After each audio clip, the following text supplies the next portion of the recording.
Why must Dr. Hussam Abu Safiya wait more than 18 months for freedom in Israeli detention? A detention that continues to this day. Because every year, charities that we in the New York State legislature deem to be charities by the law that we pass, those charities send $60 million a year to Israeli settler organizations.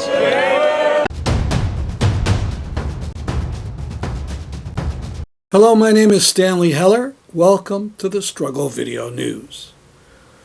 New York City's Mayor Mamdani did a great service for Palestinian justice. He reminded the nation that there's a warrant out for the arrest of Israeli Prime Minister Netanyahu.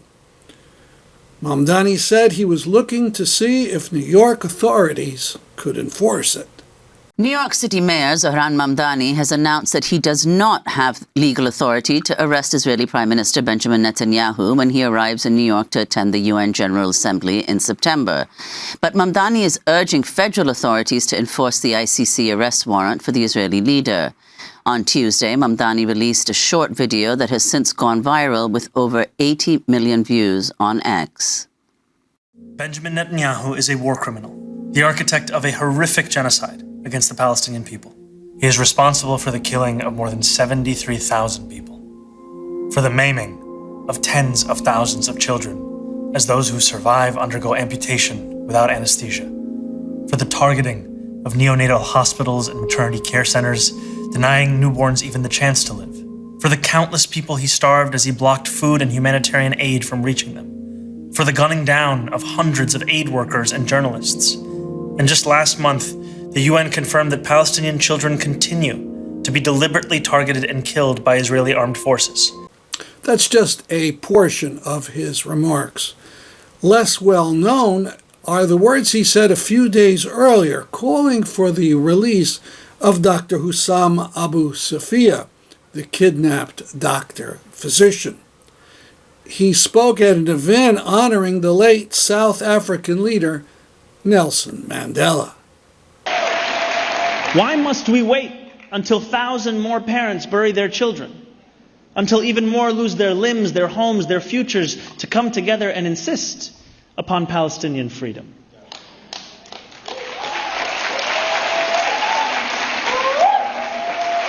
Why must Dr. Hussam Abu Safiya wait more than 18 months for freedom in Israeli detention?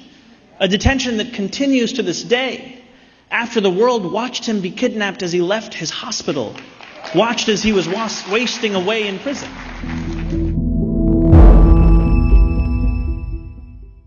We're hoping he can do more, perhaps declare a free Dr. Abu Safiya Day in New York City and hold a rally on the steps of City Hall.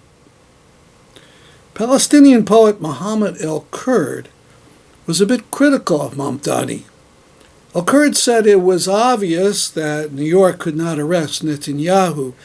Instead, he asked Mamdani to speak about the ways New York State taxpayers are unknowingly funding Israel. It's a good ask, and something that Mamdani strongly urged in September 2023.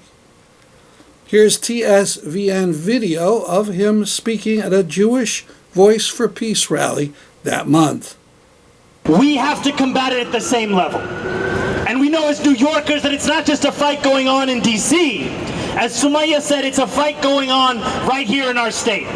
Because every year, charities that we in the New York State legislature deem to be charities by the law that we pass, those charities send $60 million a year to Israeli settler organizations. $60 million a year. All of this occurring at the same time as we're being told by mayor, by governor, by president that there simply isn't enough money for the basic services we need to see in our life. These two things cannot be true simultaneously. And so what we are saying, myself introducing this legislature in the Assembly and State Senator Jabari Prisport right over here introducing it in the State Senate. is this cannot occur on our dime. Not on our dime. Not on our dime. Let me hear it with you. It's not on our dime. Not on our dime. Not on our dime. Not on our dime. Not on our dime. Not on our dime. And when we're in Albany, we hear, why are you engaging in something that's an international issue? It's foreign policy. But we get to determine what organizations are charities in this state. And we get to say whether or not violence is charitable. And we know that it's not. And we know that it's not just important in terms of the 60 million. It's important because so often this money is the majority of the operating budget of those settler organizations themselves. If we look back at 2017, at the height of the attacks on Sheikh Jarrah in East Jerusalem, the Israel Land Fund's budget, 99.2% of its budget was coming from the Central Fund of Israel, a New York State registered charity. We have to stop that flow of money at every single place that we see it occurring. So I want to thank all of you for being here. I want to thank those of you who have been fighting for this liberation for longer than I've been alive. And I want you to know that every time we take action, we get one step closer to the reason we came out in the first place. We get one step closer. And we know it will not be today, we know it will not be tomorrow, but we know that it will be within our vision. We can see it already. That day is coming. And it's coming because each one of you has the bravery to call out hypocrisy for what it is. So thank you all so much. I would be a bad organizer if I didn't tell you to go to notonourdime.com/take action. If you go there, you can send a letter to your legislator. It'll take you about 1 minute. And then the next time I'm in Albany and I'm talking to a colleague and they say, none of my constituents care about this, I can say, actually, I can see that 50 people sent that letter on the same day we were at the protest. So thank you for exposing these contradictions. Thank you for standing up for consistency. And thank you for saying that our convictions are going to change the calculus of this country. Thank you so much. On that same Democracy Now! Program that featured Mamdani's recent speech, there was an interview with Mohsen Madawi. He's a Columbia student who was arrested by ICE on a day he thought he was going to be able to apply for U.S. citizenship. He was freed by a judge, but that decision was overturned this week. Near the end of the interview, Madawi had a simple ask for Mayor Mamdani. You were former president of the Columbia Buddhist Association, Columbia undergrad. When you walked across the graduation line on the stage, we were covering you, your class, many stood up and gave you a standing ovation as you walked across the stage. Has Columbia spoken up for you? I think that Colombia has, it needs like, it's in a situation of unconscious existence in terms of administration. Not only that the community that knew me acknowledged my contribution and acknowledged Palestinian rights. That's why thousands of students at Columbia has protested for Palestinian rights. But also the majority of this country right now sympathize with Palestine and don't want to support the Israeli genocide and apartheid. So Colombia has not supported me in any way possible. And not only Colombia, but also the mayor of New York City, who it's heartwarming to see that he's standing against Netanyahu and advocating for his arrest, but at the same time he has not shared anything about my case. This decision was issued in New York City in the Second Circuit to a New York resident, and according to Zohran Mamdani, anyone who lives in New York is a New Yorker and deserves to be free and to live there, and I haven't heard anything from him. I hope that we can hear something from him about this. We agree. We suggest you watch the whole interview with Madawi on the July 23rd program of Democracy Now! You could see it on YouTube. Another interesting reaction to the mayor's latest speech. The mayor of London, England, issued his own call for the arrest of Netanyahu. Mayor Sadiq Khan said he would lobby the Prime Minister of Britain to have Netanyahu jailed if he ever came to the UK. Back to Dr. Abu Safiya. Organizing, chiefly by Doctors Against Genocide, has borne fruit.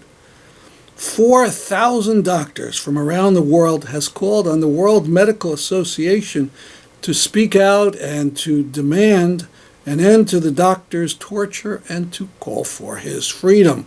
This week, the WMA issued a statement calling for freedom or trial for all the medical workers Israel has scooped up, and a specific call for Dr. Abu Safiya's torture to end. Hopefully, the American Medical Association, which has shamefully been silent, will speak out. Last week, the important Professor Jason Stanley, who is at the University of Toronto, made this statement. Dr. Hussam Abu Safiya, a pediatrician and the director of Kamal Adwan Hospital in Gaza, has been imprisoned by Israel for over 18 months, without charges, without trial. Days after requesting his release from the Israeli Supreme Court, he was sent to solitary confinement. His lawyer reports daily beatings. His life is in immediate danger. An Israeli report about his situation was entitled, "Even Eichmann got humane detention." There have been many petitions and statements demanding his release. I have signed one of them. The demands are not radical. A Red Cross access to him and an investigation, due process or release, and an international investigation into the treatment of medical personnel in Israeli prisons. The scandal is not only what is being done to him, it is around the silence about his case. The Israeli Medical Association has not demanded access. American medicine, which found its voice on Ukraine within days, treats Gaza as an exception.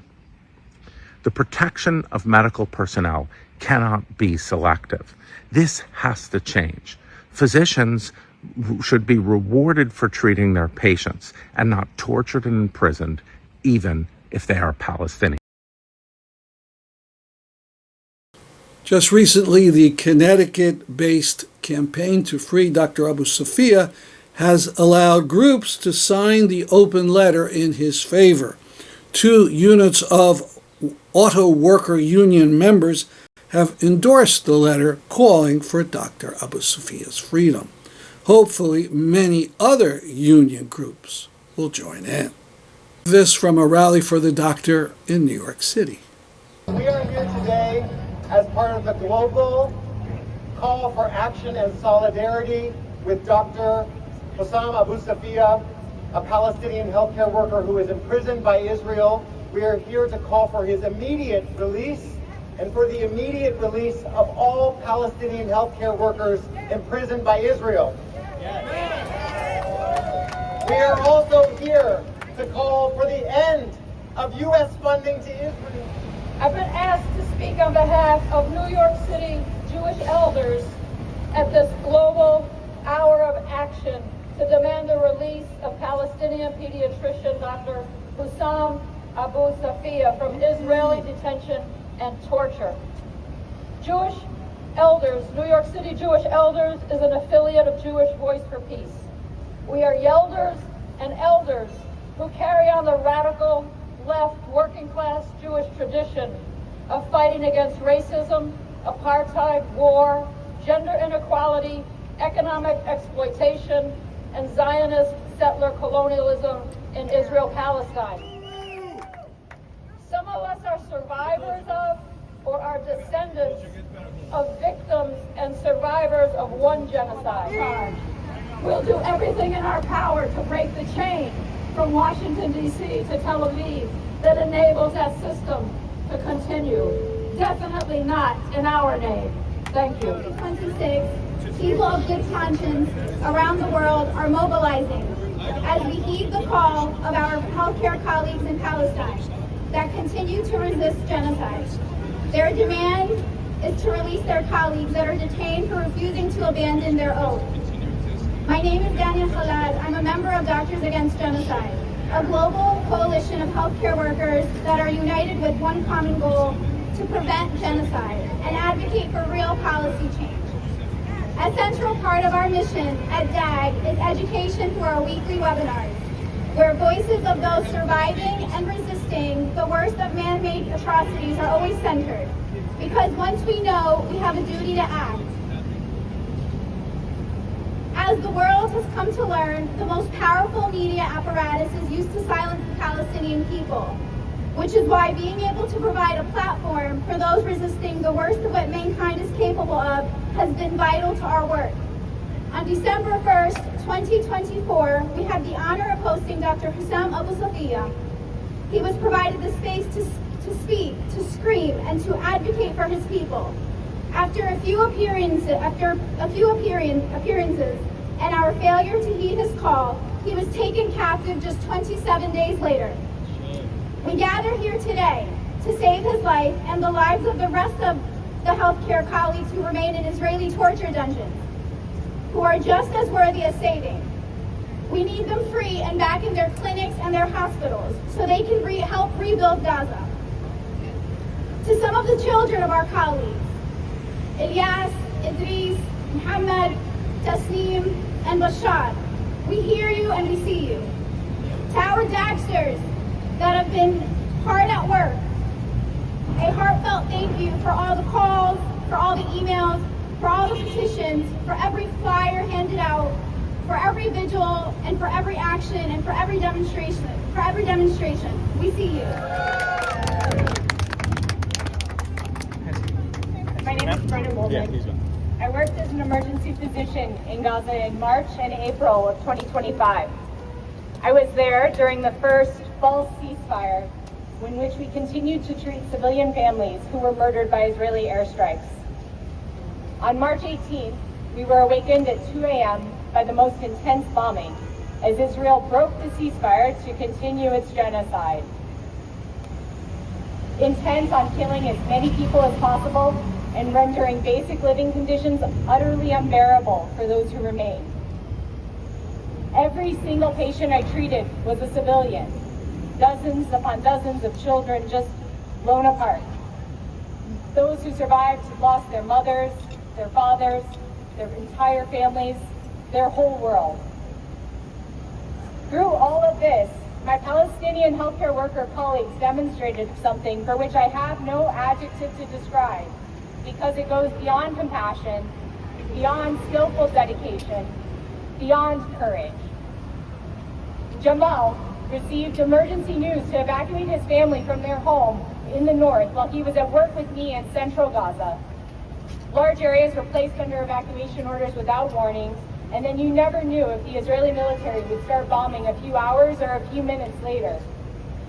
He excused himself to make a few phone calls, but then he just went back to work. Shujaiya, the neighborhood where he lived, was completely destroyed just after he evacuated.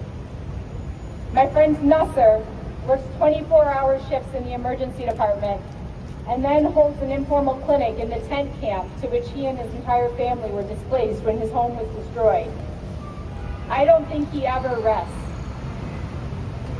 Ali collects donations to help the most vulnerable families surround him with blankets for the 3 brutally cold winters they've endured in flimsy tents. But she has also single-handedly replaced by the dozens. He hates feeling like he's putting on Band-Aids. So he also tries to get supplies for children to restart school. It's been more than 1,000 days, nearly 3 years. Children need school. Sameh, my friend, has been displaced so many times he can't even count them all. And now he walks hours every day to arrive on time to lead the emergency department every single day with gentle compassion for each patient, each team member, but every night he holds his family close in their tent as Israel continues bombing all around. It's not a ceasefire. There's still bombing every day. He once said to me, "I just hope that if we are martyred, we all die at once together."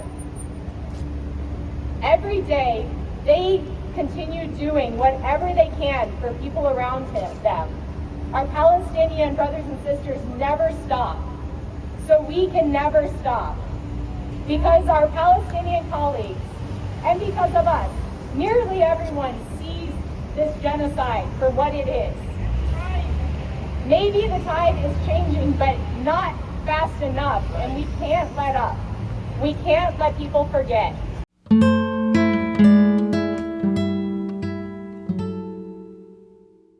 So on the morning of July 23rd, we heard that Secretary of Energy Wright had signed a deal to allow the Kingdom of Saudi Arabia to go nuclear. We're assured it's all for peaceful purposes.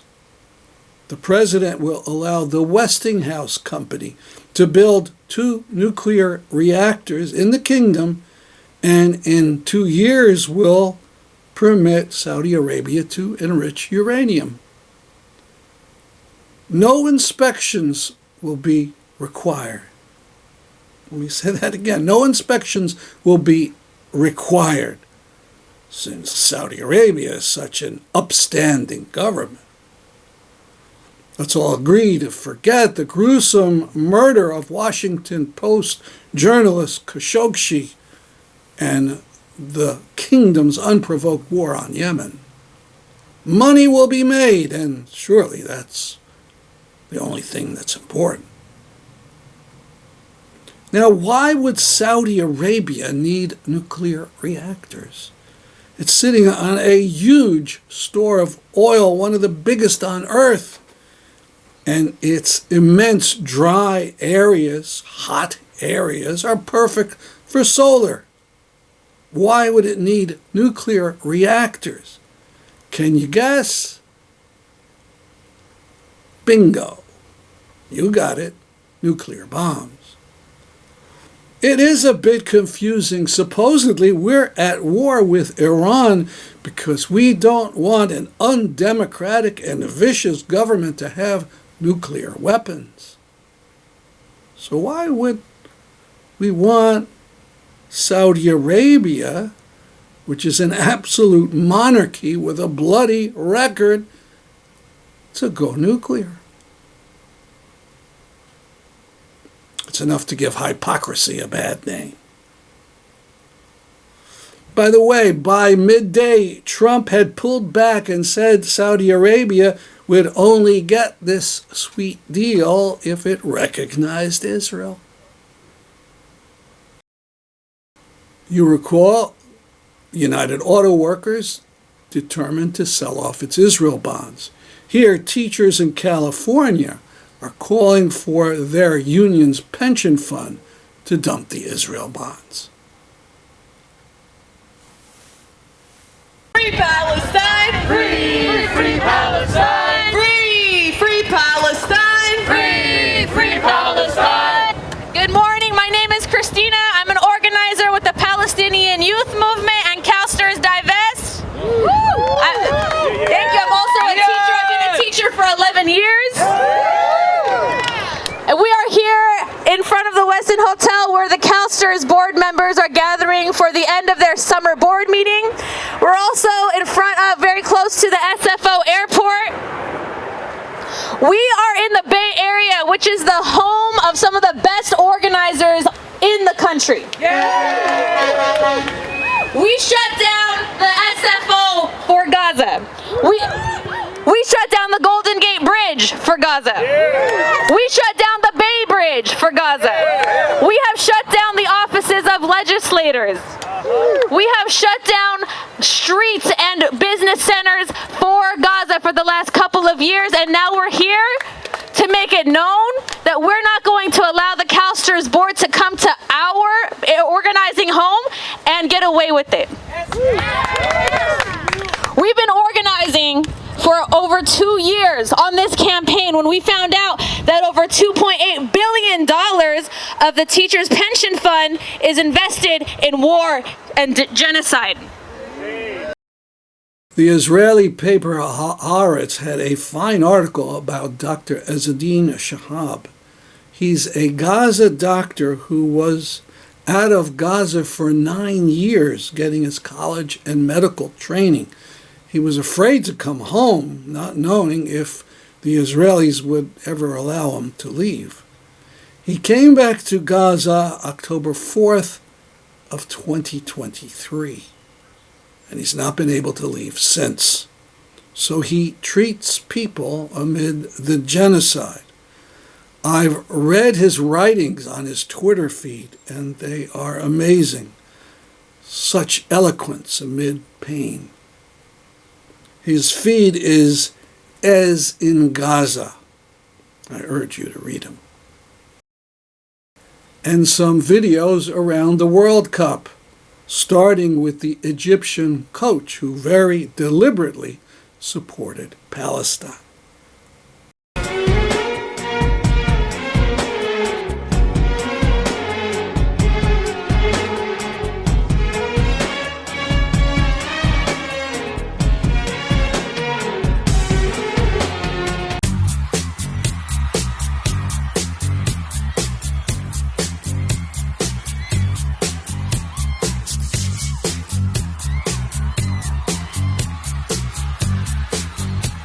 Por cierto, estoy esperando que la derecha, el PP y Vox, se solidaricen y muestren su respaldo a un futbolista, a Yamin Lamal, que simplemente por ondear una bandera, la de Palestina, ha sido criticado por el gobierno de Netanyahu. Menudos patriotas. Desde aquí todo nuestro respaldo a ese deportista y al pueblo palestino y todo nuestro rechazo ante la violación de derechos humanos y la legalidad internacional que está perpetrando Netanyahu. That's our program for today. I'm Stanley Heller for the Struggle Video News.